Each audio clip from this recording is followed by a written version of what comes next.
ಕಮಲೇಶ್ ಅವರು ವಾಯವ್ಯ ಭಾರತದ ಗುಜರಾತ್ ರಾಜ್ಯದಲ್ಲಿ 1956ರಲ್ಲಿ ಜನಿಸಿದರು. 76ರಲ್ಲಿ ಔಷಧಶಾಸ್ತ್ರದ ವ್ಯಾಸಂಗ ಮಾಡುತ್ತಿದ್ದಾಗ ಹೃತ್ಪೂರ್ವಕತೆಯ ಅಭ್ಯಾಸವನ್ನು ಪ್ರಾರಂಭಿಸಿದರು. ಪದವೀಧರರಾದ ನಂತರ ಅವರು ಅಮೆರಿಕಕ್ಕೆ ತೆರಳಿ ನ್ಯೂಯಾರ್ಕ್ನಲ್ಲಿ ಔಷಧಕಾರರಾಗಿ ಕೆಲಸವನ್ನು ಆರಂಭಿಸಿದರು. ಜೊತೆಗೆ ಧ್ಯಾನಾಭ್ಯಾಸವನ್ನು ಮುಂದುವರಿಸಿದರು. 2011ರಲ್ಲಿ ಚಾರ್ಜಿಯವರ ಔಪಚಾರಿಕವಾಗಿ ಇವರನ್ನು ತಮ್ಮ ಆಧ್ಯಾತ್ಮಿಕ ಉತ್ತರಾಧಿಕಾರಿಯಾಗಿ ನಾಮನಿರ್ದೇಶನ ಮಾಡಿದುದು ಚಾರ್ಜಿಯವರ ಮಹಾಸಮಾಧಿಯ ಶೋಕತಪ್ತ ದಿನದಂದು ಕಾರ್ಯರೂಪಕ್ಕೆ ಬಂದಿತು. ಆದ್ದರಿಂದ ತಮ್ಮ ಆಧ್ಯಾತ್ಮಿಕ ಕರ್ತವ್ಯಗಳಿಗಾಗಿ ತಮ್ಮನ್ನು ಸಂಪೂರ್ಣವಾಗಿ ತೊಡಗಿಸಿಕೊಂಡಿರುವ ಕಮಲೇಶ್ ಅವರು ಹಾರ್ಟ್ಫುಲ್ನೆಸ್ ಸಂಸ್ಥೆಯ ಚಟುವಟಿಕೆಗಳನ್ನು ಮಾರ್ಗದರ್ಶಿಸುವುದೇ ಅಲ್ಲದೆ ಪ್ರಪಂಚದ ಪ್ರತಿ ಮೂಲೆಯಲ್ಲಿರುವ ಸಾಧಕರಿಗೆ ಸಹಾಯವನ್ನು ನೀಡುತ್ತಿದ್ದಾರೆ. ಅವರು ಎಲ್ಲ ರೀತಿಯ ಔಪಚಾರಿಕ ಬಿರುದುಗಳನ್ನು ತ್ಯಜಿಸಿರುವವರಾದರೂ ಅನೇಕರು ಅವರನ್ನು ದಾಜಿ ಎಂದು ಸಂಬೋಧಿಸುತ್ತಾರೆ. ಅವರ ಸ್ಥಳೀಯ ಗುಜರಾತಿ ಭಾಷೆಯಲ್ಲಿ ಇದರರ್ಥ ಚಿಕ್ಕಪ್ಪ ಎಂದು. ಹೃತ್ಪೂರ್ವಕ ಮಾರ್ಗ ಹಾರ್ಟ್ಫುಲ್ನೆಸ್ ವೇ ನನ್ನ ಮತ್ತು ದಾಜಿಯವರ ನಡುವಿನ ನೇರ ಸಂಭಾಷಣೆಯ ಒಂದು ಸರಣಿ.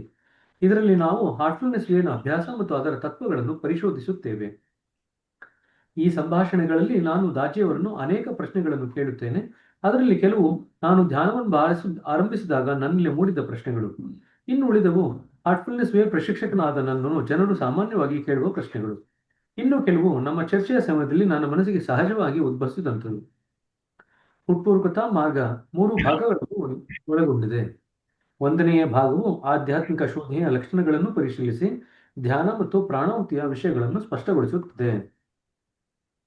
2ನೇ ಭಾಗವು ಹೃತ್ಪೂರ್ವಕತೆಯ ಪ್ರಮುಖ ಅಭ್ಯಾಸಗಳಾದ ಧ್ಯಾನ, ಶುದ್ಧೀಕರಣ ಮತ್ತು ಪ್ರಾರ್ಥನೆಗಳನ್ನು ಪರಿಚಯಿಸುತ್ತದೆ. ಇದರಲ್ಲಿ ಮೂಲಭೂತ ಜ್ಞಾನ ಮತ್ತು ಪ್ರಾಯೋಗಿಕ ಬೋಧನೆಗಳನ್ನು ಸಂಯೋಜಿಸಲಾಗಿದೆ. ಪ್ರತಿ ಅಧ್ಯಾಯವು ಈ ಸರಳ ಅಭ್ಯಾಸವನ್ನು ಮುಂದುವರಿಸಲು ಅನುಸರಿಸಬಹುದಾದ ಕ್ರಮಬದ್ಧ ವಿಧಾನದೊಂದಿಗೆ ಮುಕ್ತಾಯಗೊಳ್ಳುತ್ತದೆ. 3ನೇ ಭಾಗ ನಮ್ಮ ಆಂತರಿಕ ಪ್ರಯಾಣದಲ್ಲಿ ಸಹಕರಿಸುವ ಗುರುವಿನ ಅದೃಶ್ಯ ಮತ್ತು ಮಹತ್ವಪೂರ್ಣ ಪಾತ್ರದ ಬಗೆಗೆ ಚರ್ಚಿಸಲಾಗಿದೆ. ನನ್ನನ್ನು ಸೇರಿದಂತೆ ಪ್ರಪಂಚದಾದ್ಯಂತ ಅನೇಕ ಜನರ ಹೃದಯ ಪರಿವರ್ತನೆ ಮಾಡಿರುವ ಹೃತ್ಪೂರ್ವಕತೆಯ ಈ ಸರಳ ಅಭ್ಯಾಸದ ಅನುಭವ ಪಡೆಯಲು ಒಂದು ಆಹ್ವಾನವೇ ಈ ಹೃತ್ಪೂರ್ವಕ ಮಾರ್ಗ. ಯಾವುದೇ ಗ್ರಂಥ ನಮ್ಮನ್ನು ಪರಿವರ್ತಿಸಲು ಸಾಧ್ಯವಿಲ್ಲ. ಗ್ರಂಥ ನಮಗೆ ವಿವೇಕವನ್ನು ಕೊಡಬಹುದು, ಆದರೆ ಅದು ನಮ್ಮಲ್ಲಿ ಅರಿವು ಮೂಡಿಸಲಾರದು. ಗ್ರಂಥ ನಮಗೆ ಜ್ಞಾನ ಕೊಡಬಹುದು, ಆದರೆ ಆ ಜ್ಞಾನದ ಹಿಂದಿನ ಸತ್ಯದ ಅನುಭವ ನೀಡಲಾರದು. ಆದರೆ ಈ ಪುಸ್ತಕ ಅನೇಕರಿಗೆ ಸತ್ವಾನ್ವೇಷಣೆಯಲ್ಲಿ ಸಹಾಯ ಮಾಡಿರುವ ಒಂದು ಪ್ರಾಯೋಗಿಕ ವಿಧಾನವನ್ನು ನೀಡುತ್ತದೆ. ನಾವು ಆಧ್ಯಾತ್ಮವನ್ನು ವಿವಿಧ ಸ್ಥಳಗಳಲ್ಲಿ ಪಡೆಯಬಹುದಾದರೂ ಆಧ್ಯಾತ್ಮದ ಮೂಲವನ್ನು ಬಾಹ್ಯದಲ್ಲಿ ಪಡೆಯುವುದು ಎಂದಿಗೂ ಸಾಧ್ಯವಿಲ್ಲ. ಅದರ ಉಪಸ್ಥಿತಿಯು ಅನುಭವ ವೇದ್ಯವೇ ಹೊರತು ಗ್ರಹಿಕೆಗೆ ನಿಲುಕುವಂಥದ್ದಲ್ಲ. ಅನುಭವದಿಂದ ಗ್ರಹಿಸಿಕೊಳ್ತೀವಿ. ನಮಗದರ ಅನುಭವವಾಗುವುದಾದರೆ ಅದು ಹೃದಯದಲ್ಲಿ ಆಗುತ್ತದೆ, ಏಕೆಂದರೆ ಹೃದಯವು ಭಾವನೆಗಳ ಸ್ಥಾನ. ಹೃತ್ಪೂರ್ವಕ ಅಭ್ಯಾಸವೆಂದರೆ ಸ್ವರೂಪವನ್ನು ಮೀರಿ ಅದರ ಸಾರವನ್ನು ಶೋಧಿಸುವುದು. Going to the essence. ಇಂಗ್ಲಿಷ್ನಲ್ಲಿ ಹೇಳೋದಾಯ್ತು ಅಂತಂದ್ರೆ ಗೋಯಿಂಗ್ ಟು ದ ಎಸೆನ್ಸ್. ಸರಿನಾ? ಇದು ಧಾರ್ಮಿಕ ಆಚರಣೆಗಳ ಹಿಂದಿನ ಸತ್ಯವನ್ನು ಶೋಧಿಸುವುದಾಗಿದೆ. ಇದು ಹೃದಯಾಂತರಾಳದಲ್ಲಿರುವ ಮೂಲದೊಂದಿಗಿನ ತನ್ನನ್ನು ತಾನು ಕೇಂದ್ರೀಕರಿಸಿ ನಿಜವಾದ ಅರ್ಥ ಹಾಗೂ ಸಂತೃಪ್ತಿಯನ್ನು ಕಂಡುಕೊಳ್ಳುವುದಾಗಿದೆ. ಸಾಧಕರಿಗೆ ದಾಜಿಯವರ ಸಂದೇಶವು ಸರಳ ಮತ್ತು ನೇರ ಅನುಭವವು.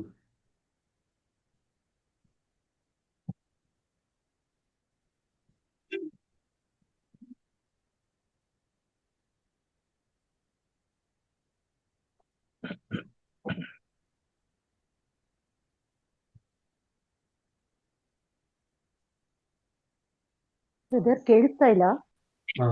ನಾ ಏನು ಓದ್ತಿಲ್ಲ, ಅದಕ್ಕೆ ಕೇಳಿಸ್ತಾ ಇಲ್ಲ. ಬರಿ ಮಾಡು. ಸರಿ, ಹಾಗಾದ್ರೆ ಇದು ಹೃದಯಾಂತರಾಳದಲ್ಲಿರುವ ಮೂಲದೊಂದಿಗೆ ತನ್ನನ್ನು ತಾನು ಕೇಂದ್ರೀಕರಿಸಿ ನಿಜವಾದ ಅರ್ಥ ಹಾಗೂ ಸಂತೃಪ್ತಿಯನ್ನು ಕಂಡುಕೊಳ್ಳುವುದಾಗಿದೆ. ಸಾಧಕರಿಗೆ ದಾಜಿಯವರ ಸಂದೇಶವು ಸರಳ ಮತ್ತು ನೇರ ಅನುಭವವು ಜ್ಞಾನಕ್ಕಿಂತ ಮಿಗಿಲಾದ್ದು. ಯಾವುದೇ ಒಳ್ಳೆಯ ಶಿಕ್ಷಕನಿಗೆ ಇದು ಅರ್ಥವಾಗುತ್ತದೆ. ಹಾಗಾಗಿಯೇ ಅನೇಕ ತರಗತಿಗಳಲ್ಲಿ ಉಪನ್ಯಾಸ ಮತ್ತು ಪ್ರಯೋಗ ಶಾಲೆಗಳೆರಡೂ ಇರುತ್ತವೆ. ದಾಜಿಯವರು ಯಾವಾಗಲೂ ಹೇಳುವಂತೆ ಉಪನ್ಯಾಸದಲ್ಲಿ ನೀವು ತತ್ವಗಳನ್ನು ಕಲಿಯುವಿರಿ, ಆದರೆ ಪ್ರಯೋಗಶಾಲೆಯಲ್ಲಿ ನೀವು ಪ್ರಯೋಗದ ಮೂಲಕ ಪ್ರಾಯೋಗಿಕ ಅನುಭವವನ್ನು ಪಡೆಯುವಿರಿ. ನೀವು ನಿಮ್ಮ ಸ್ವಂತ ಹೃದಯವನ್ನು ಪ್ರಯೋಗಾಲಯ ಮಾಡಿಕೊಂಡು ಹೃತ್ಪೂರ್ವಕ ಅಭ್ಯಾಸವನ್ನು ಪ್ರಯೋಗವಾಗಿ ಮಾಡಿಕೊಳ್ಳಲು ನಾನು ಆಹ್ವಾನಿಸುತ್ತೇನೆ. ಯಾವುದೇ ಒಂದು ಪ್ರಯೋಗ ನಡೆಸುವಾಗ ಅಲ್ಲಿ ಪರೀಕ್ಷಕ, ಪ್ರಯೋಗದ ವಿಷಯ ಮತ್ತು ಫಲಿತಾಂಶವಿರುತ್ತದೆ. ಆಧ್ಯಾತ್ಮಿಕ ಪ್ರಯೋಗದಲ್ಲಿ ಈ ಮೂರು ಪಾತ್ರಗಳು ನಿಮಗೇ ಸೇರಿರುತ್ತದೆ. ಪ್ರಯೋಗಕಾರನೂ ನೀವೇ, ಪ್ರಯೋಗದ ವಿಷಯವೂ ನೀವೇ ಮತ್ತು ಅದರ ಫಲಿತಾಂಶವೂ ನೀವೇ. ಇಂತಹ ಪ್ರಯೋಗದಲ್ಲಿ ಅಂತಿಮ ಫಲಿತಾಂಶವನ್ನುವುದು ಇರುವುದಿಲ್ಲ. ಇದೊಂದು ಸಂಶೋಧನೆಯ ನಿರಂತರ ಪ್ರಯೋಗವಾಗಿರುತ್ತದೆ. ಇದೇ ಹೃತ್ಪೂರ್ವಕತೆಯಲ್ಲಿರುವ ಆನಂದ ಮತ್ತು ಅದ್ಭುತ. ಜೋಶುವಾ ಪಲಕ್, ಜನವರಿ 2018. ಸರಿ, ಇದು ಓದಿದ್ರಲ್ಲಿ ಇನ್ನೇನು ಪ್ರಶ್ನೆ ಇದೆಯಾ? ಇದು ಬೇಸಿಕ್ಲಿ ಪೀಠಿಕೆ ಕೊಟ್ಟಿದ್ದಾರೆ ಅಷ್ಟೇ, ಪರಿಚಯ ಮಾಡಿಸಿದರೆ ಹಾಗೆ ಯಾವ ಒಂದು ಕಾರಣಕ್ಕೋಸ್ಕರ ಈ ಪುಸ್ತಕ ಬರಲಿಕ್ಕೆ ಅವಕಾಶ ಆಯಿತು, ಅದರ ಹಿಂದಿನ ಹಿನ್ನೆಲೆ ಏನಿದೆ ಅದನ್ನು ಒಂದಿಷ್ಟು ಪ್ರಸ್ತುತಪಡಿಸಿದ್ದಾರೆ. ಒಂದು ಸಂಕ್ಷಿಪ್ತ ನೋಟ ಕೊಟ್ಟಿದ್ದಾರೆ, ಪುಸ್ತಕದಲ್ಲಿ ಏನಿದೆ ಮುಂದಕ್ಕೆ ಹೋಗ್ತಾ 3 ಭಾಗಗಳಾಗಿ ವಿಂಗಡಿಸಿದ್ದಾರೆ. ಅದರ ಪ್ರಕಾರ ಅವ್ರು ಹೇಳಿದ್ದಾರೆ. ಕಡೆಯ ಭಾಗದಲ್ಲಿ ಗುರು ಬಗ್ಗೆ ಮಾತಾಡ್ತಾರೆ, ಎರಡನೇ ಭಾಗದಲ್ಲಿ ಅಭ್ಯಾಸಗಳ ಬಗ್ಗೆ ಮಾತಾಡ್ತಾರೆ, ಮೊದಲನೇ ಭಾಗದಲ್ಲಿ ಅಭ್ಯಾಸಗಳ ಹಿಂದಿನ ತತ್ವಗಳ ಬಗ್ಗೆ ಮಾತಾಡ್ತಾರೆ. ಸಂಶಯಗಳೇನಿದೆ, ಸಾಮಾನ್ಯವಾಗಿ ಜನರ ಮನಸ್ಸಿನಲ್ಲಿ ಇರತಕ್ಕಂಥ ಸಂಶಯಗಳೇನಿದೆ ಅದರ ಬಗ್ಗೆ ಚರ್ಚೆ ಮಾಡ್ತಾರೆ. ಸರಿನಾ? ಏನೂ ಪ್ರಶ್ನೆಗಳಿಲ್ಲ ಅಂದ್ರೆ ಈಗ ನೇರವಾಗಿ ಶುರು ಮಾಡೋಣ. ಸರಿನಾ? ಯಾವ್ಯಾವ ಪಾಯಿಂಟ್ಸ್ ಅಂಡರ್ಲೈನ್ ಮಾಡ್ತೀವೋ ದಯವಿಟ್ಟು ಅಂಡರ್ಲೈನ್ ಮಾಡ್ಕೊಳ್ತಾ ಹೋಗಿ. ಎಲ್ಲರೂ ಕೂಡ ನಿಮ್ಮ ಜೊತೆಗೆ ಪುಸ್ತಕ ಇಟ್ಕೊಂಡ್ರಿ. ಸೊ ಜೊತೆಯಾಗಿ ಓದ್ತಾ ಅಲ್ಲೇ ಅಂಡರ್ಲೈನ್ ಮಾಡ್ಕೊಂಡ್ಬಿಟ್ರೆ ನಿಮಗೆ ಸ್ಪಷ್ಟ ಆಗುತ್ತೆ. ಸರಿನಾ? ಅನ್ವೇಷಕನ ಪಯಣ. ಚೆನ್ನೈಯಲ್ಲಿರುವ ದಾಜಿಯವರ ಅಪಾರ್ಟ್ಮೆಂಟ್ ಪ್ರವೇಶಿಸಿದಾಗ ಮನೆಯೊಳಗಿನ ಉಯ್ಯಾಲೆಯಲ್ಲಿ ಅವರು ವಿರಮಿಸುತ್ತಿರುವುದನ್ನು ಕಂಡೆ. ನಾನು ಅವರೆಡೆಗೆ ನಡೆದು ಹೋದಾಗ ಅವರ ಮುಖದ ಮೇಲೊಂದು ಸ್ನೇಹಪೂರ್ವ ನಗೆ ಕಾಣಿಸಿಕೊಂಡಿತು. ಹಸ್ತಲಾಘವಕ್ಕಾಗಿ ಕೈಚಾಚುತ್ತಾ ಅವರು, ಏನು ವಿಷಯ ಸೋದರ ಎಂದರು. ನಾನು ಅವರೆದುರಿಗೆ ಕುಳಿತೆ.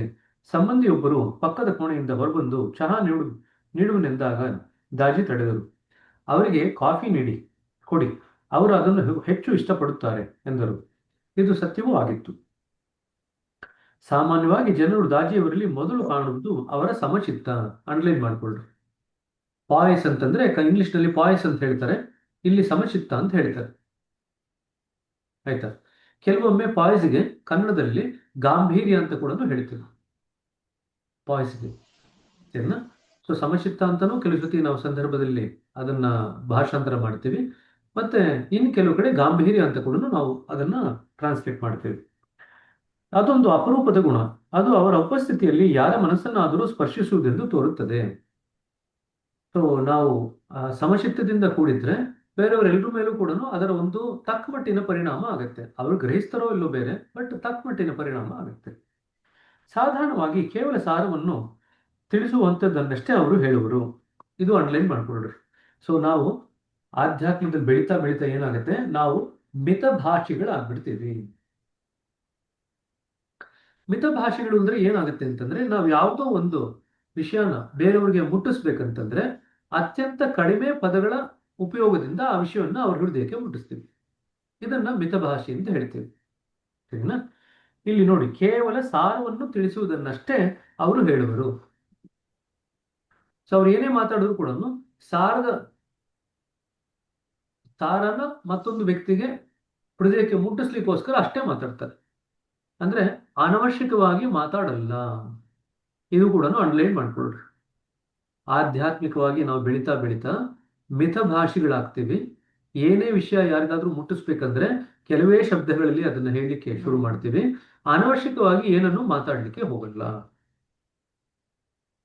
ಸರಿನಾ? ಸೊ ಕೆಲವೊಮ್ಮೆ ಈ ರೀತಿ ಮಾಡಿದಾಗ ತುಂಬಾ ಸೀರಿಯಸ್ ಅಂತ ಅನಿಸ್ಬಿಡುತ್ತೆ ಎಲ್ರಿಗೂ. ಹಾಗಾಗಿ ಸ್ವಲ್ಪ ಮಟ್ಟಿಗೆ ಮಾತಾಡ್ತಾ ತಿಳಿಯಾಗಿರ್ಬೇಕು ಅಂತ ಹೇಳಿ ಮಧ್ಯದಲ್ಲಿ ಏನೇನೋ ಕೆಲವೆಲ್ಲ ಹೇಳ್ತೀವಿ. ಅರ್ಥ ಆಯ್ತು? ಇಲ್ಲಿ ತುಂಬಾ ಸೀರಿಯಸ್ ಅಂತ ಅನಿಸುತ್ತೆ. ಇದೆಲ್ಲ ಗುರುತು ನೀವು ಆಧ್ಯಾತ್ಮಿಕವಾಗಿ ಪ್ರಗತಿ ಆಗ್ತಾ ಇದ್ದೀರಾ ಅಂತ. ಭಾಷೆನಲ್ಲಿ ಏನು ವ್ಯತ್ಯಾಸ ಆಗ್ತಾ ಇದೆ? ಹೆಚ್ಚಿಗೆ ಮಾತಾಡ್ತಿದ್ದೀರಾ, ಕಡಿಮೆ ಮಾತಾಡ್ತಾ ಇದ್ದೀರಾ? ಹೆಚ್ಚಿಗೆ ಮಾತಾಡಿದ್ರೆ ವಿಷಯ ಮುಟ್ಸುವಂತ ರೀತಿಯಲ್ಲಿ, ಸಾರವನ್ನು ಮುಟ್ಸುವಂತ ರೀತಿಯಲ್ಲಿ ಮಾತಾಡ್ತಾ ಇದ್ದೀರಾ, ಅಥವಾ ಸಾರವನ್ನು ಮುಟ್ಟಿಸದೇ ಇರತಕ್ಕಂಥ ರೀತಿಯಲ್ಲಿ ಮಾತಾಡ್ತಿದ್ದೀರಾ? ಇವೆಲ್ಲ ನಮ್ಮನ್ನು ನಾವು ನೋಡ್ಕೋಬೇಕು. ಅರ್ಥ ಆಯ್ತಾ? ಸೊ ಭಾಷೆನಲ್ಲಿ ಆಗ್ತಕ್ಕಂಥ ವ್ಯತ್ಯಾಸ. ಲಾಲಾಜಿ ಪ್ರಿನ್ಸಿಪಲ್ಸ್ ಆಫ್ ಕಮ್ಯುನಿಕೇಶನ್ ಏನಿದೆಯಲ್ಲ, ಸಂವಹನ ಹೇಗೆ ಮಾಡಬೇಕು ಅಂತ, ಭಾಷೆಯ ಸಂವಹನ ಹೇಗೆ ಮಾಡಬೇಕು ಅಂತ, ಅದರಲ್ಲಿ ಇವೆಲ್ಲವೂ ಬರುತ್ತೆ. ಸೊ ಲಾಲಾಜಿ ಅವ್ರ ಪುಸ್ತಕ ಓದಿದ್ರೆ ಅವ್ರು ಯಾವುದೇ ಒಂದು ವಿಚಾರದ ಬಗ್ಗೆ ಡೆಫಿನೇಷನ್ ಹೇಳಬೇಕಾದ್ರೆ ಅತ್ಯಂತ ಕಡಿಮೆ ಪದಗಳಲ್ಲಿ ಆ ಡೆಫಿನೇಷನ್ ಹೇಳ್ತಾರೆ, ಅರ್ಥ ಹೇಳ್ತಾರೆ. ಅದೇ ನೀವು ಬೇರೆ ಪುಸ್ತಕಗಳನ್ನ ಹುಡುಕಿದ್ರೆ ಇಷ್ಟು ದೊಡ್ಡ ಅರ್ಥ ಕೊಟ್ಟಿರ್ತಾರೆ. ಬಟ್ ಲಾಲಾಜಿ ಅವರು ಎಷ್ಟು ನಿಖರವಾಗಿ ಹೇಳ್ತಾರೆ ಅಂದ್ರೆ ಪ್ರತಿಯೊಂದು ಪದಕ್ಕೂ ಕೂಡ ತನ್ನದೇ ಆದಂತ ತೂಕ ಇರುತ್ತೆ. ಸೊ ನಾವು ಕನ್ನಡದಲ್ಲಿ ಕೆಲವು ಸತಿ ಹೇಳ್ತೀವಿ, ಇವರು ತುಂಬಾ ತೂಕವಾಗಿ ಮಾತಾಡ್ತಾರಪ್ಪ ಅಂತ, ಅಲ್ವಾ? ಎಲ್ಲರೂ ಕೇಳಿದಾರಲ್ವಾ? ಇವ್ರು ತುಂಬಾ ತೂಕವಾಗಿ ಮಾತಾಡ್ತಾರೆ ಅಂತ ಹೇಳ್ತಾರೆ. ಇವ್ರ ಮಾತಿನಲ್ಲಿ ಒಂದು ತೂಕ ಇರುತ್ತೆ ಅಂತ ಸಿನಿಮಾದಲ್ಲಿ ಒಂದು ಡೈಲಾಗ್ ಇದೆ. ಸರಿ, ತೂಕ ಅಂತಂದ್ರೆ ನಮ್ಮ ಬಾಡಿ ವೆಯ್ಟ್ ಅಲ್ಲ. ತೂಕ ಅಂತಂದ್ರೆ ಆ ಪದದ ಹಿಂದೆ ಇರತಕ್ಕಂಥ ಸಾರದ ಭಾರ, ಅದು ತೂಕ. ಪದದ ಹಿಂದೆ ಇರತಕ್ಕಂಥ ಸಾರದ ಭಾವ, ಅದು ಪದಕ್ಕೆ ತೂಕವನ್ನು ಕೊಡುತ್ತೆ. ಸರಿನಾ? ಸೊ ನಮ್ಮ ಭಾಷೆಯಲ್ಲಿ ಸಾಕಷ್ಟು ಪರಿವರ್ತನೆ ಆಗುತ್ತೆ ನಾವು ಧ್ಯಾನ ಮಾಡ್ತಾ ಮಾಡ್ತಾ. ಸರಿನಾ? ಅವರ ಶಬ್ದಗಳು ಯುಕ್ತವು ಉದ್ದೇಶಪೂರ್ವಕವೂ ಆಗಿರುತ್ತದೆ. ಸೊ ಮಾತಾಡಿದಾಗ, ಆಧ್ಯಾತ್ಮಿಕ ವ್ಯಕ್ತಿ ಮಾತಾಡಿದಾಗ ಏನಾಗಿರುತ್ತೆ, ಅವ್ರು ಮಾತಾಡ್ತಕ್ಕಂಥ ಎಲ್ಲ ಪದಗಳು ಅದು ಯುಕ್ತವು ಅಂದ್ರೆ ಆ ಸನ್ನಿವೇಶಕ್ಕೆ ಬೇಕಾಗಿರ್ತಕ್ಕಂಥದ್ದು.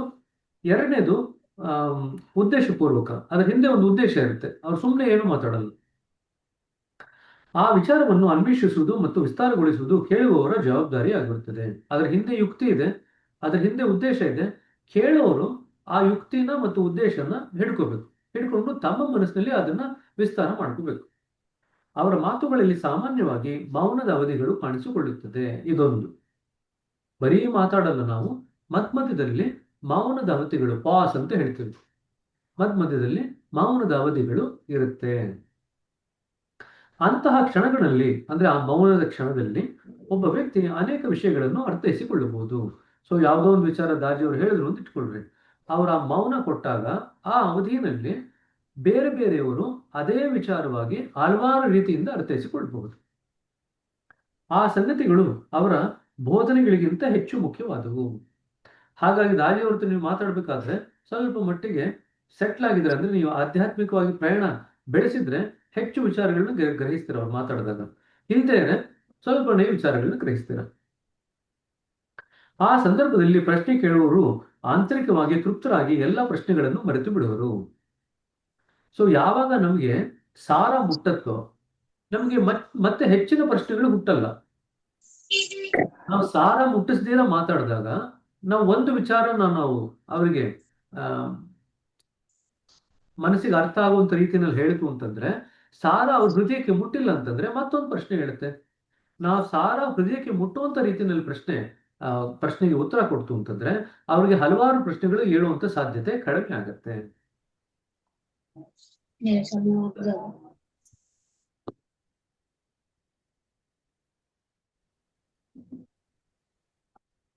ದಾಜಿಯವರ ಸಂದರ್ಶಕನಾಗಿ ಈಗ ಅದೇ ನನ್ನ ಭಯವಾಗಿತ್ತು.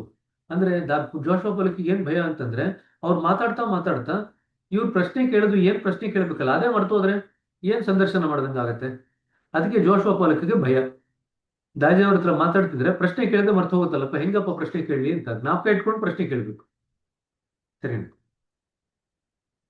ಹಾಗಿದ್ದರೂ ಅದರ ಬದಲಿಗೆ ನಮ್ಮಿಬ್ಬರ ನಡುವೆ ಒಂದು ಹೊಸ ಚೈತನ್ಯ ಹೊಮ್ಮುವುದನ್ನು ನಾನು ಕಂಡೆ. ನಮ್ಮ ಸಂಭಾಷಣೆ ಅವ್ಯಾಹತವಾಗಿ ಹರಿಯಿತು. ಅವರು ಪ್ರತಿಯೊಂದು ಪ್ರಶ್ನೆಗೂ ಉತ್ಸಾಹದಿಂದ ಅರ್ಥಗರ್ಭಿತವಾದ ಉತ್ತರಗಳನ್ನು ನೀಡಿದರು. ಅಂದರೆ ನೀವು ಪ್ರಶ್ನೆಗಳೊಂದಿಗೆ ಬಂದಿದ್ದೀರಿ ದಾಜಿ ಅಂತ ಹೇಳಿದರು. ನಾನೆಂದೆ ಹೌದು, ಆದರೆ ನಾನು ಒಂದೇ ಪ್ರಶ್ನೆಯಿಂದ ಪ್ರಾರಂಭಿಸುತ್ತೇನೆ. ಧ್ಯಾನವನ್ನು ಏಕೆ ಮಾಡಬೇಕು? ಏಕೆ ಮಾಡಬಾರದು? ಅವರು ನಗುತ್ತಾ ಉತ್ತರಿಸಿದರು. ಪ್ರತಿ ವ್ಯಕ್ತಿಯ ಕಾರಣವು ಭಿನ್ನವಾಗಿರುತ್ತದೆ. ಇದು ನಿಮ್ಗೆ ಪ್ರಶ್ನೆ ಬರುತ್ತೆ, ಧ್ಯಾನ ಸಾಮಾನ್ಯವಾಗಿ ಜನ ಏಕೆ ಮಾಡ್ತಾರೆ? ಜೀವನದಲ್ಲಿ ನಮ್ಮ ವೈಯಕ್ತಿಕ ಅಗತ್ಯಗಳು ಮತ್ತು ಅಭಿರುಚಿಗಳಿಗೆ ತಕ್ಕಂತೆ ನಮ್ಮ ಧ್ಯೇಯಗಳು ಇರುತ್ತವೆ. ಇದು ಆನ್ಲೈನ್ ಮಾಡ್ಕೊಳ್ರಿ. ನಮ್ಮ ವೈಯಕ್ತಿಕ ಅಗತ್ಯಗಳು ಮತ್ತು ಅಭಿರುಚಿಗೆ ತಕ್ಕಂತೆ ನಮ್ಮ ಧ್ಯೇಯಗಳು ಇರುತ್ತವೆ. ಉದಾಹರಣೆಗೆ, ಒಬ್ಬನು ತೂಕ ಕಳೆದುಕೊಳ್ಳಲು ವ್ಯಾಯಾಮ ಶಾಲೆಗೆ ಸೇರಿಸಿಕೊಳ್ಳಬಹುದು, ಮತ್ತೊಬ್ಬನಿಗೆ 6 ಪ್ಯಾಕ್ ಬೇಕಾಗಿರುತ್ತದೆ. ಆದರೂ ಅವರಿಬ್ಬರು ಅದೇ ವ್ಯಾಯಾಮ ಶಾಲೆಗೆ ಹೋಗುತ್ತಾರೆ. ವಿಶ್ವದಾದ್ಯಂತ ಧ್ಯಾನಿಗಳೊಂದಿಗೆ ನನ್ನ ಒಡನಾಟದಲ್ಲಿ ನಾನು ಒಂದು ಮಾದರಿಯನ್ನು ಕಂಡಿದ್ದೇನೆ. ಆರಂಭದಲ್ಲಿ ಜನರು ವೈವಿಧ್ಯಮಯ ಉದ್ದೇಶಗಳಿಗೆ ಧ್ಯಾನ ಪದ್ಧತಿಯನ್ನು ಪ್ರಾರಂಭಿಸುತ್ತಾರೆ. ಅಂಡರ್ಲೈನ್ ಮಾಡ್ಕೊಳ್ರಿ. ಸಾಮಾನ್ಯವಾಗಿ ಒಂದೇ ಉದ್ದೇಶದಿಂದ ಯಾರು ಧ್ಯಾನ ಶುರು ಮಾಡಲ್ಲ, ಬೇರೆ ಬೇರೆಯವರು ಬೇರೆ ಬೇರೆ ಕಾರಣಕ್ಕೆ ಧ್ಯಾನ ಶುರು ಮಾಡ್ತಾರೆ. ಸೊ ಇಲ್ಲಿ ಅಲ್ಲಿಂದ ಹಿಡಿದು, ಉದಾಹರಣೆಗೆ, ಅನೇಕ ಜನರು ಒತ್ತಡದ ಜೀವನ ಶೈಲಿಯಿಂದ ಬಳಲುತ್ತಾರೆ. ಅವರಿಗೆ ವಿಶ್ರಾಂತಿಗೊಂದು ಮಾರ್ಗ ಬೇಕಾಗಿರುತ್ತದೆ. ಅದೊಂದು. ಸೊ ವಿಶ್ರಾಂತಿಗಾಗಿ ಮಾಡ್ತಾರೆ. ಇನ್ನೊಬ್ಬರು ರಕ್ತದೊತ್ತಡ ಒತ್ತಡ ಇಳಿಸಬೇಕಾಗಿರುತ್ತದೆ. ಸೊ ರಕ್ತದೊತ್ತಡ ಇರುತ್ತೆ, ರಕ್ತದ ಒತ್ತಡ ಇಳಿಸಲಿಕ್ಕೋಸ್ಕರ ಮಾಡ್ತಾರೆ. ಮತ್ತೊಬ್ಬರು ಮಾನಸಿಕ ಸ್ಪಷ್ಟತೆಯನ್ನು ಬಯಸ್ತಾರೆ, ಕ್ಲಾರಿಟಿ ಬೇಕು, ಅದಕ್ಕೋಸ್ಕರ ಧ್ಯಾನ ಮಾಡ್ತಾರೆ. ಉಳಿದವರಿಗೆ ಭಾವನಾತ್ಮಕ ಸಮತೋಲನದ ಬಯಕೆ ಇರುತ್ತದೆ. ಸೊ ಎಮೋಷನಲ್ ಬ್ಯಾಲೆನ್ಸ್, ಭಾವನಾತ್ಮಕವಾದಂಥ ಸಮತೋಲನ, ಎಮೋಷನಲ್ ಬ್ಯಾಲೆನ್ಸ್ ಬೇಕಾಗಿರುತ್ತೆ. ಆದರೆ ಅವರು ಧ್ಯಾನವನ್ನು ಪ್ರಾರಂಭಿಸಿದಾಗ ಅಲ್ಪ ಸಮಯದಲ್ಲಿಯೇ ತಮ್ಮ ಈ ಧ್ಯೇಯಗಳಿಗಿಂತ ಅತಿ ಹೆಚ್ಚಿನ ಲಾಭವನ್ನು ಪಡೆದುಕೊಳ್ಳತೊಡಗುತ್ತಾರೆ. ಅನೇಕ ವೇಳೆ ಗಾಢವಾದ ಆಧ್ಯಾತ್ಮಿಕ ಸುಸ್ಥಿತಿ ಅನುಭವವನ್ನು ಜನರ ಆಶ್ಚರ್ಯದಿಂದ ಹೇಳಿಕೊಳ್ಳುತ್ತಾರೆ. ಆ ಅವಸ್ಥೆಯು ಆಂತರ್ಯದ ಸಂತೋಷ ಮತ್ತು ದಿವ್ಯಾನಂದ ಉಪಸ್ಥಿತಿಯನ್ನು ಪ್ರತಿಬಿಂಬಿಸುತ್ತದೆ. ಅಂಡರ್ಲೈನ್ ಮಾಡ್ಕೊಳ್ರಿ. ಧ್ಯಾನಕ್ಕೆ ಯಾವುದೋ ಒಂದು ಕಾರಣಕ್ಕೋಸ್ಕರ ಬರ್ತಾರೆ, ಆದರೆ ಧ್ಯಾನಕ್ಕೆ ಬಂದ ಮೇಲೆ ಆಂತರಿಕವಾದಂಥ ಗಾಢವಾದಂಥ ಅನುಭವ ಆದಮೇಲೆ ಅದ್ರಲ್ಲಿ ಏನಾಗುತ್ತೆ, ಆ ಅವಸ್ಥೆಯ ಆಂತರ್ಯದ ಸಂತೋಷ ಮತ್ತು ದಿವ್ಯಾನಂದದ ಉಪಸ್ಥಿತಿಯನ್ನು ಪ್ರತಿಬಿಂಬಿಸುತ್ತದೆ. ಅವರ ಅನುಭವ ಅದನ್ನು ತೋರಿಸುತ್ತೆ. ಆಂತರ್ಯದಲ್ಲಿ ಅವ್ರಿಗೆ ಸಂತೋಷ ಆಗ್ತಾ ಇದೆ, ಮತ್ತೆ ದಿವ್ಯಾನಂದದ ಒಂದು ಉಪಸ್ಥಿತಿ ಇದೆ ಅಂತ ಅವರಿಗೆ ಅನುಭವ ತೋರಿಸುತ್ತೆ.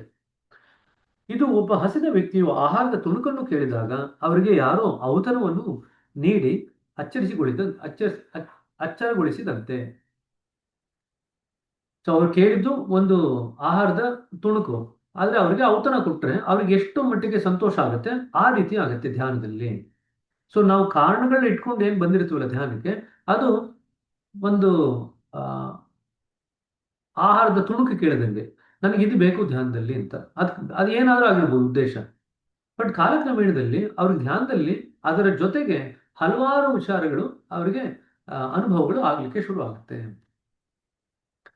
ಅದಕ್ಕೂ ಹೆಚ್ಚಾಗಿ ಈ ಫಲಿತಾಂಶಗಳು ಪ್ರತ್ಯಕ್ಷವೂ ತಕ್ಷಣವೂ ಆಗಿರುತ್ತದೆ. ಅಂಡರ್ಲೈನ್ ಮಾಡ್ಕೊಳ್ರಿ. ಫಲಿತಾಂಶ ಏನಿದೆಯಲ್ಲ, ರಿಸಲ್ಟ್ ಇದೆಯಲ್ಲ, the result of the meditation is immediate and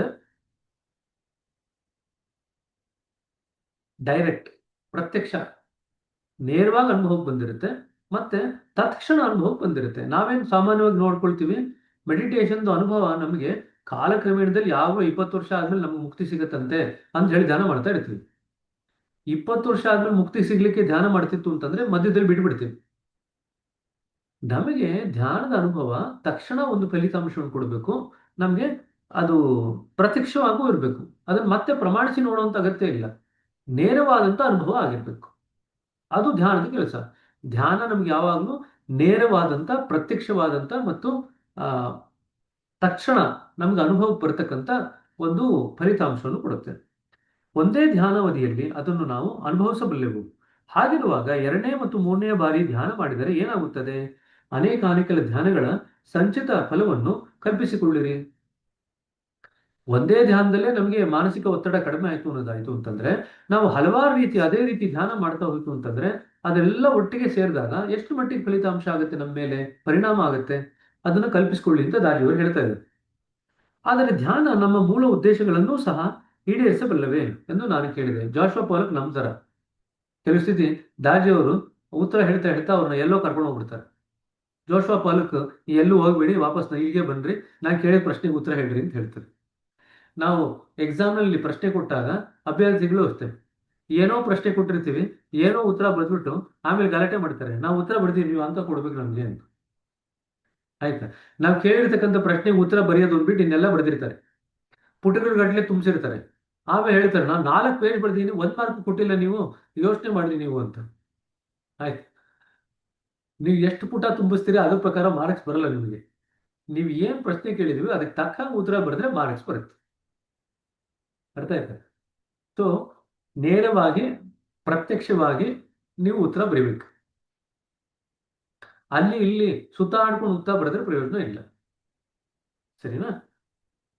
ಅಂದರೆ ಈಗ ಜಾಶ್ವಾ ಪಾಲಕ್ ಮತ್ತೆ ವಾಪಸ್ ದಾಜಿಯವ್ರು ನಡೀತಾ ಇದ್ದಾರೆ. ಯಾಕೆ ಧ್ಯಾನ ಶುರು ಮಾಡಬೇಕು ಅಂತಂದ್ರೆ ದಾಜಿಯವ್ರು ಇಷ್ಟುದ್ದ ಉತ್ತರ ಕೊಟ್ಟರು. ಜಾಶ್ವಾ ಪಾಲಕ್ಗೆ ಕನ್ಫ್ಯೂಸ್ ಆಗುತ್ತೆ. ಸರಿ ಅದೆಲ್ಲ ಸರಿ, ಈಗ ಯಾತಕ್ಕೋಸ್ಕರ ಧ್ಯಾನಕ್ಕೆ ಬಂದಿರ್ತಾರಲ್ಲ ಅದು ಆಸೆ ಈಡಿರುತ್ತಾ ಇಲ್ವಾ ಅದು ಹೇಳ್ರಿ ಫಸ್ಟ್. ಆಯ್ತು.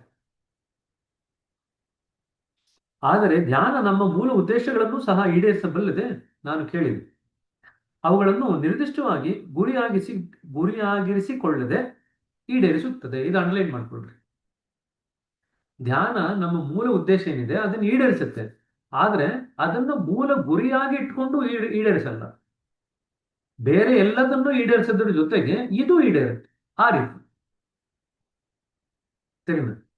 ಸೊ ಇದು ಬಹಳ ಇಂಪಾರ್ಟೆಂಟ್. ಸೊ ಯಾರೇ ಧ್ಯಾನಕ್ಕೆ ಯಾವುದೇ ಕಾರಣಕ್ಕೆ ಬಂದರೂ ಕೂಡ ಅವರ ಉದ್ದೇಶ ಕಾಲಕ್ರಮೇಣ ಈಡೇರುತ್ತೆ, ಆದರೆ ನೇರವಾಗಿ ಈಡೇರಲ್ಲ. ಅದರ ಜೊತೆಗೆ ಬೇರೆ ಎಲ್ಲ ಅನುಭವಗಳು ಕೂಡ ಬರುತ್ತೆ. ಧ್ಯಾನ ಕೇವಲ ನಮ್ಮ ಆಂತರಿಕ ಸ್ಥಿತಿಯನ್ನು, ಅದು ಹೇಗೆ ಇರಲಿ, ಸಮಸ್ಥಿತಿಗೆ ತರುತ್ತದೆ. ಅಂಡರ್ಲೈನ್ ಮಾಡ್ಕೊಳ್ರಿ. ಧ್ಯಾನ ನಮ್ಮ ಆಂತರಿಕ ಸ್ಥಿತಿಯನ್ನು ಸಮಸ್ಥಿತಿಗೆ ತರುತ್ತೆ. ಅದು ಹೇಗಾದ್ರೂ ಇರಲಿ. ಸರಿನಾ? ಯಾರಿಗೋ ಧೈರ್ಯ ಕಡಿಮೆ ಇದೆ, ಅವ್ರಿಗೆ ಧೈರ್ಯ ಜಾಸ್ತಿ ಆಗುತ್ತೆ. ಯಾರಿಗೋ ಸಿಕ್ಕಾಪಟ್ಟೆ ಧೈರ್ಯ ಇದೆ, ಯದ್ವಾ ತದ್ವಾ ಮಾತಾಡ್ಬಿಡ್ತಾರೆ, ಅವ್ರಿಗೆ ಧೈರ್ಯ ಕಡಿಮೆ ಮಾಡುತ್ತೆ. ಸರಿ. ಯಾರಿಗೋ ತೀರಾ ಸಂತೋಷ ಆಗಿದೆ, ಸಂತೋಷನ ಕಡಿಮೆ ಮಾಡುತ್ತೆ. ಯಾರೋ ತೀರಾ ದುಃಖದಲ್ಲಿದ್ದಾರೆ, ಅವನು ಸ್ವಲ್ಪ ಸಂತೋಷಗಳಾಗಿ ಮಾಡುತ್ತೆ. ಅಂದ್ರೆ ಯಾವುದೋ ಅತಿರೇಕಕ್ಕೆ ಹೋಗದೆ ಇರೋಂಗ್ ನೋಡ್ಕೊಳುತ್ತೆ. ನಾವು ಧ್ಯಾನಕ್ಕೆ ಬಂದಾಗ ಯಾವುದೋ ಕೆಲವು ವಿಚಾರಗಳಲ್ಲಿ ನಾವು ಅತಿರೇಕಕ್ಕೆ ಹೋಗಿರ್ತೀವಿ. ಅದನ್ನು ಅತಿರೇಕಕ್ಕೆ ಹೋಗದೇ ಇರತಕ್ಕ ನೋಡ್ಕೊಳ್ತೀರ. ಒಂದು ಸಮತೋಲನಕ್ಕೆ ತರ್ತಕ್ಕಂಥದ್ದು ಧ್ಯಾನದ ಮುಖ್ಯ ಕೆಲಸ. ಸಮಸ್ಥಿತಿಗೆ ತರುತ್ತದೆ. ಒತ್ತಡದಲ್ಲಿರುವ ವ್ಯಕ್ತಿಯು ಧ್ಯಾನ ಮಾಡಿದ ನಂತರ ಧ್ಯಾನವು ಆರಾಮ ಸ್ಥಿತಿಯನ್ನು ನೀಡುತ್ತದೆ ಎಂದು ಹೇಳಬಹುದು. ಭಾವನಾತ್ಮಕವಾಗಿ ವ್ಯಾಕರಣದ ವ್ಯಕ್ತಿಯು ಧ್ಯಾನ ನಮ್ಮ ಭಾವನೆಗಳನ್ನು ಶಾಂತಗೊಳಿಸುತ್ತೆ ಎನ್ನಬಹುದು. ಕೋಪಿಷ್ಟ ಹಾಗೂ ನಿಷ್ಠುರ ವ್ಯಕ್ತಿಯು ಧ್ಯಾನ ನಮ್ಮ ಹೃದಯವನ್ನು ತೆರೆಯುತ್ತದೆ, ಅದು ನಿಮ್ಮನ್ನು ಪ್ರೇಮಮಯಿಗಳನ್ನಾಗಿ ಮಾಡುತ್ತದೆ ಎನ್ನಬಹುದು. ಇದು ಅಂಡರ್ಲೈನ್ ಮಾಡ್ಕೊಳ್ರಿ. ಸೊ ಯಾರ್ಯಾರಿಗೆ ಏನೇನು ಪರಿಣಾಮ ಆಗುತ್ತೆ ಅಂತ. ಇಂತಹ ವಿಭಿನ್ನ ಪ್ರತಿಕ್ರಿಯೆಗಳು ನಮ್ಮನ್ನು ಗೊಂದಲಕ್ಕೆ ಗೊಳಿಸುತ್ತವೆ. ಧ್ಯಾನವು ನಿಜವಾಗಲೂ ಏನನ್ನು ಮಾಡುತ್ತದೆ? ನಾವು ನಾವು ನಮ್ಮ ಮನದಲ್ಲಿಯೇ ಯೋಚಿಸುತ್ತೇವೆ. ಹಾಗಾದ್ರೆ ಮತ್ತೆ ವಾಪಸ್ ಬರ್ತೇವೆ ಜೋಶೋಪಲಕ್. ಮತ್ತೆ ಜೋಶೋಪಲಕ್ಗೆ ಉತ್ತರ ಸಿಕ್ತು ಅಂತ ಅನಿಸ್ಲಿಲ್ಲ, ಮತ್ತೆ ವಾಪಸ್ ಬರ್ತೇವೆ. ಸರಿ, ಮತ್ತೆ ಏನಪ್ಪ ಧ್ಯಾನ ಏನಪ್ಪ ಮಾಡುತ್ತೆ, ಮತ್ತೊಂದ್ಸತಿ ಹೇಳಪ್ಪ ಅಂತೂ ಮತ್ತೆ ವಾಪಸ್ ದಾಜಿಯವ್ರನ್ನ ಹಿಡ್ಕೊಂಡಿದ್ದಾರೆ. ಆಯ್ತಾ? ಹಾಗಾದ್ರೆ ಅದು ಏನ್ ಮಾಡುತ್ತೆ ಎಂದು ದಾಜಿಯವ್ರನ್ನ ಕೇಳ್ತಾರೆ. ಈಗ ಇನ್ನೊಂದು, ಅದು ಸಹಜತೆಯನ್ನು ಉಂಟು ಮಾಡುತ್ತದೆ. ದಾಜಿ ಹೇಳಿದರು, ನೀವು ಸಹಜತೆಯ ಕಡೆಗೆ ನಡೆಯುವಾಗ ನಿಮ್ಮಲ್ಲಿರುವ ಅಸಹಜತೆ ಎಲ್ಲವೂ ಮಾಯವಾಗತೊಡಗುತ್ತದೆ. ಅದು ಅಂಡರ್ಲೈನ್ ಮಾಡ್ಕೊಳ್ರಿ. ಮೊದಲನೇದೇ ಉತ್ತರ ಏನು ಹೇಳಿದ್ರು? ಧ್ಯಾನ ನಮಗೆ ಸಮಸ್ಥಿತಿಗೆ ತರುತ್ತೆ. ಈ ಎರಡನೇದು, ಧ್ಯಾನ ನಮ್ಮನ್ನ ಸಹಜ ಸ್ಥಿತಿಗೆ ತಗೊಂಡು ಹೋಗುತ್ತೆ. ಸಹಜತೆಯ ಕಡೆಗೆ ನಾವು ನಡಿತೀವಿ, ಅವಾಗ ನಮ್ಗೆ ನಮ್ಮಲ್ಲಿರ್ತಕ್ಕಂಥ ಅಸಹಜತೆ ಕಡಿಮೆ ಆಗುತ್ತೆ. We move towards naturalness, we go away from unnaturalness. ಇದು ಅಂಡರ್ಲೈನ್ ಮಾಡ್ಕೊಡ್ರಿ, ಇದು ತುಂಬಾ ಇಂಪಾರ್ಟೆಂಟ್. ನಾವು ಈ ಗುಣ ಇದೆಯಲ್ಲ, ನಾವು ಮಾತಾಡ್ತಕ್ಕಂಥದ್ದಾಗ್ಲಿ, ನಾವು ಜನರ ಜೊತೆ ಮಾಡ್ತಕ್ಕಂಥ ಕ್ರಿಯೆಗಳಾಗ್ಲಿ ಎಷ್ಟು ಮಟ್ಟಿಗೆ ಸಹಜವಾಗಿ ಮಾಡ್ತೀವಿ ಅದನ್ನ ನೋಡ್ಬೇಕು. ಅಸಹಜವಾದುದು ಸಾವಿರಾರು ಇರಬಹುದು, ಆದರೆ ಸಹಜವಾದುದು ಮಾತ್ರ ಒಂದೇ. ಅದನ್ನು ಪಡೆದಾಗ ಸಾವಿರ ದೂರುಗಳು ನಿವಾರಣೆ ಆಗುತ್ತದೆ. ನಾವು ಆ ರೀತಿಯಾದಂಥ ಸಹಜತೆ ಬಗ್ಗೆ ನಾವು ಹೋಗ್ತಾ ಇದ್ದೀವಿ. ಅಸಹಜತೆ ಹಲವಾರು ಇರುತ್ತೆ, ಸಾವಿರಾರು ಇರುತ್ತೆ, ಆದರೆ ಸಹಜತೆ ಒಂದೇ.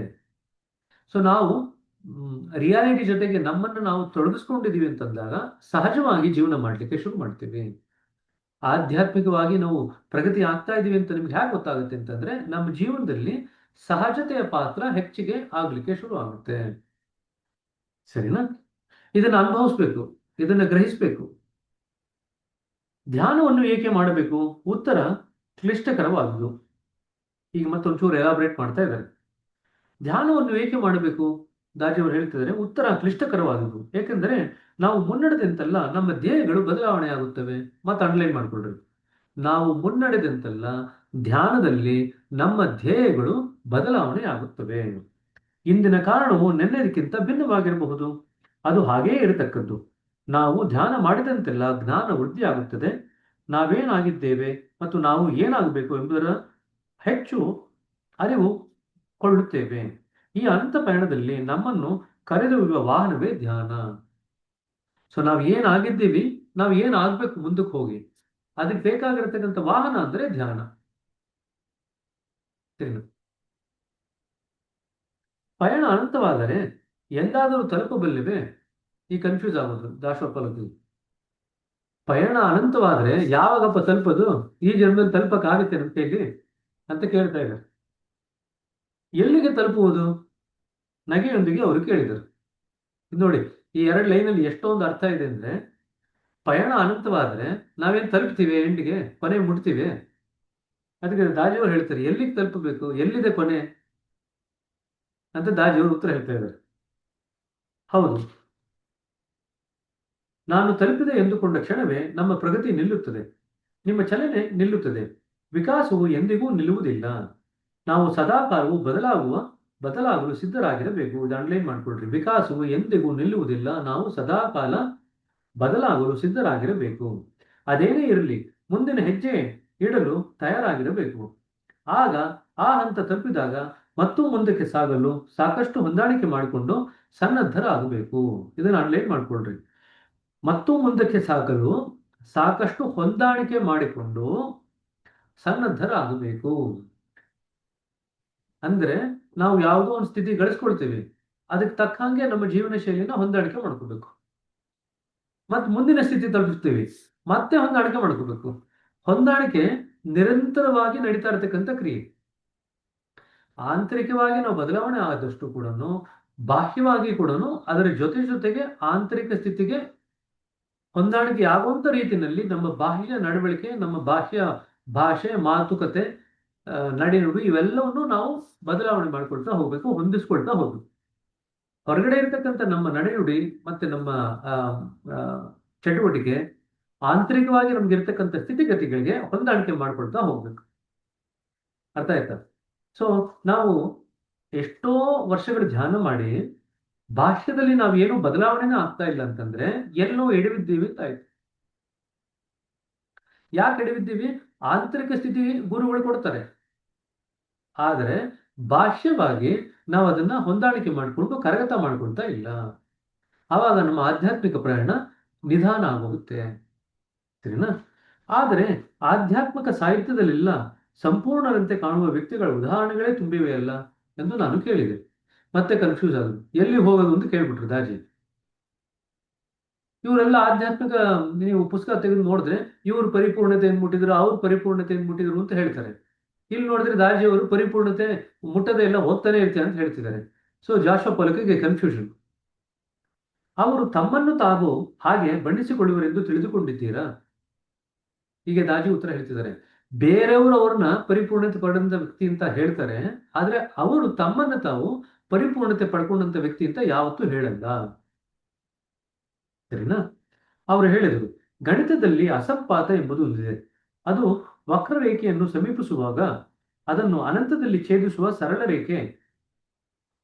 ಅದು ವಕ್ರರೇಖೆಯನ್ನು ಸಮೀಪಿಸುವ ಅದನ್ನು ಅನಂತದಲ್ಲಿ ಛೇದಿಸುವ ಸರಳ ರೇಖೆ. ಸೊ ಅಸಿಂಪ್ಟೋಟ್ ಅಂತ ಕರೀತಾರೆ. ಅಸಂಪಾತ ಅಂದ್ರೆ ಅಸಿಂಪ್ಟೋಟ್. ಒಂದು ವಕ್ರರೇಖೆ ಇರುತ್ತೆ, ಒಂದು ನೇರ ರೇಖೆ ಇರುತ್ತೆ, ಸರಳ ರೇಖೆ. ಆ ಸರಳ ರೇಖೆ ಆ ವಕ್ರರೇಖೆನ ಎಲ್ಲೋ ಹೋಗಿ ತಲುಪುತ್ತೆ, ಅದು ಛೇದಿಸುತ್ತೆ. ವಕ್ರರೇಖೆಯು ಸರಳ ರೇಖೆಯನ್ನು ಅನಂತದವರೆಗೆ ಸಮೀಪಿಸುತ್ತದೆ, ಆದರೆ ಅವೆರಡು ಎಂದಿಗೂ ಸಂಧಿಸುವುದಿಲ್ಲ. ಸೊ ಇದನ್ನ ಅಸಂಪಾತದ ಬಗ್ಗೆ ಯಾರು ಓದೋಂಗಿದ್ರೆ ಓದ್ಕೊಳ್ರಿ. ಹಳೆ ಕಾಲದ ಮ್ಯಾಥ್ಸ್, ಸುಮಾರು ವರ್ಷಗಳಾಗಿದೆ, 30-35 ವರ್ಷ ಆಗಿದೆ ಎಲ್ಲರೂ ಕೂಡ. ಇನ್ನು ಕೆಲವರಿಗೆಲ್ಲ 50 ವರ್ಷನೇ ಆಗಿರ್ಬೋದು ಗಣಿತದ ಪುಸ್ತಕ ಮುಟ್ಟಿ. ಸೊ ಅಸಿಂಪ್ಟೋಟ್ ಅಥವಾ ಅಸಂಪಾತದ ಬಗ್ಗೆ ಒಂಚೂರು ಓದ್ರಿ. ಎರಡು ರೇಖೆ ಇರುತ್ತೆ, ಒಂದು ವಕ್ರ ರೇಖೆ, ಒಂದು ಸರಳ ರೇಖೆ.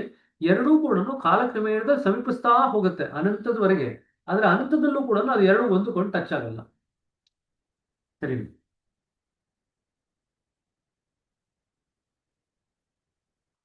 ಬಹಳ ಮುಂದುವರೆದ ಅನ್ವೇಷಕಿ ಈ ವಕ್ರರೇಖೆಯಂತೆ ಆಕೆ ಗುರಿಯನ್ನು ನಿರಂತರವಾಗಿ ಸಮೀಪಿಸುತ್ತಾಳೆ, ಆದರೆ ಎಂದೂ ತಲುಪುವುದಿಲ್ಲ.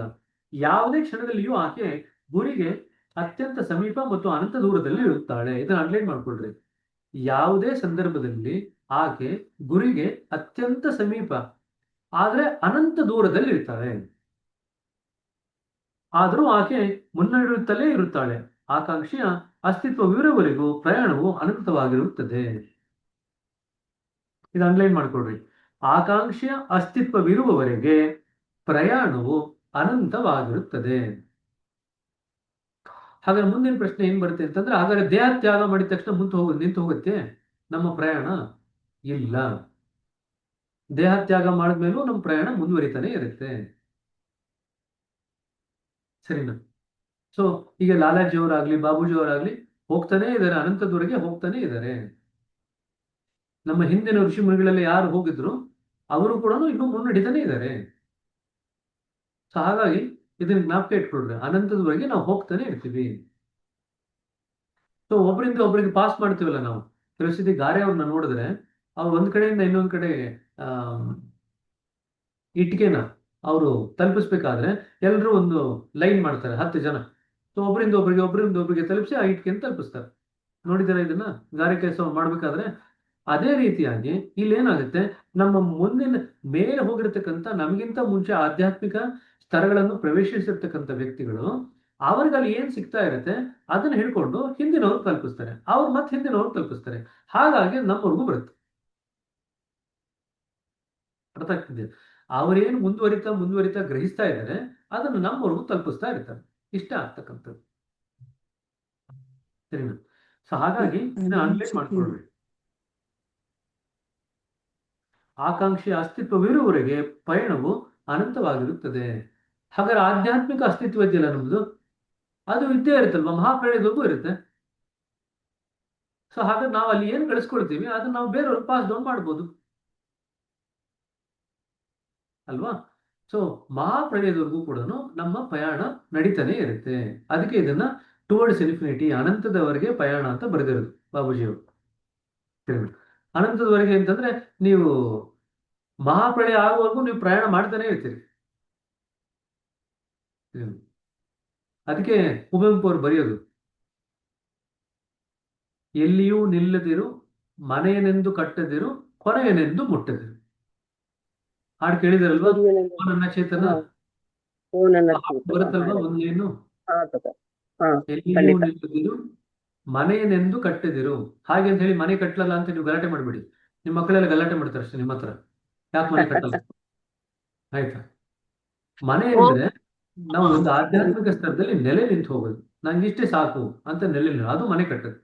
ನಿಂತು ಸ್ಟಾಗ್ನೇಷನ್. ಆಧ್ಯಾತ್ಮಿಕ ಸ್ತರದಲ್ಲಿ ಪದಗಳಲ್ಲಿ ಅದನ್ನ ಸ್ಟಾಗ್ನೇಷನ್ ಅಂತ ಕರಿತೀವಿ. ಅದು ಮಾಡ್ಕೋಬಾರ್ದು. ಸೊ ಎಲ್ಲಿಯೂ ನಿಲ್ಲದಿರು, ಮನೆಯನೆಂದು ಕಟ್ಟದಿರು, ಕೊನೆಯನೆಂದು ಮುಟ್ಟದಿರು, ಗುರಿಯನೆಂದು ಮುಟ್ಟದಿರು, ಓ ಅನಂತವಾಗಿರು.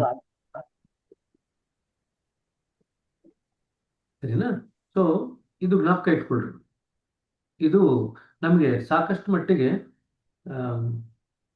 ಕುವೆಂಪು ಅವರು ಎಷ್ಟೊಂದು ನಮ್ಮ ಆಧ್ಯಾತ್ಮಿಕ ವಿಚಾರಗಳನ್ನ ಸಾಕಷ್ಟು ಅವರ ಹಾಡುಗಳಲ್ಲಿ, ಭಾವಗೀತೆಗಳಲ್ಲಿ, ಪದ್ಯಗಳಲ್ಲಿ, ಅವರು ಬರೆದಿರ್ತಕ್ಕಂಥ ಲೇಖನಗಳಲ್ಲಿ ಸಾಕಷ್ಟು ಅದನ್ನು ಉಲ್ಲೇಖ ಮಾಡಿದ್ದಾರೆ.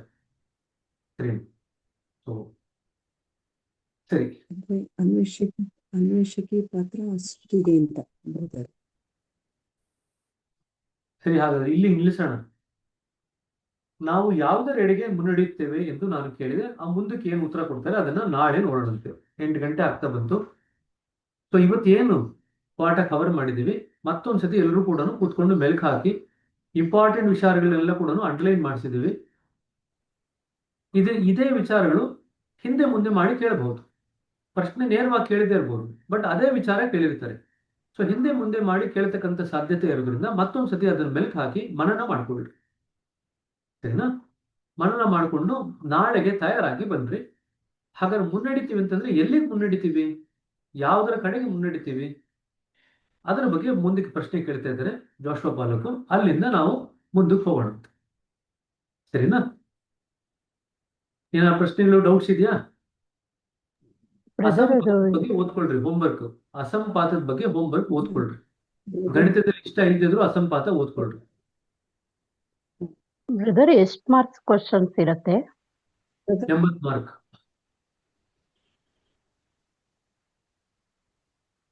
ಎಷ್ಟು ಮಾರ್ಕ್ ತಲೆ ಕೆಡಿಸ್ಕೊಳಿ. 1 ನಿಮಿಷ. ನೀವು ಎಕ್ಸಾಮ್ ನಲ್ಲಿ ಎಷ್ಟು ಮಾರ್ಕ್ ಬರುತ್ತೆ, ಯಾವ ಸೆಕ್ಷನ್ ಎಷ್ಟು ಮಾರ್ಕ್, ಇದೆಲ್ಲ ತಲೆ ಕೆಡಿಸ್ಕೋಬೇಡಿ. ನಿಮ್ ಕೆಲಸ ಏನಿದ್ರು ಪರೀಕ್ಷೆಗೆ ತಯಾರಾಗದ ಅಷ್ಟೇ. ಅರ್ಥ ಆಯ್ತು? ಅವರು ವ್ಯತ್ಯಾಸ ಮಾಡ್ಬೋದು. 80 ಕೊಡೋ ಬದಲಿಗೆ 100 ಮಾರ್ಕ್ಸ್ ಕೊಡ್ಬೋದು. ತಪ್ಪೇನಿದೆ ಅಲ್ವಾ? ಸೊ ಅದ್ರ ಬಗ್ಗೆ ನಾವು 80 ಮಾರ್ಕಿಗೆ ನಾ ರೆಡಿ ಆಗಿದ್ದೆ, 100 ಮಾರ್ಕ್ ಕೊಟ್ಬಿಟ್ರು ಅಂತ ಆಮೇಲೆ ಗಲಾಟೆ ಮಾಡ್ಬಿಡಿ. ಸೊ ಅವ್ರು ಎಷ್ಟು ಮಾರ್ಕಿಗಾದ್ರೂ ಕೊಡ್ಲಿ, ನಾವು ರೆಡಿ ಇರ್ಬೇಕಷ್ಟೆ.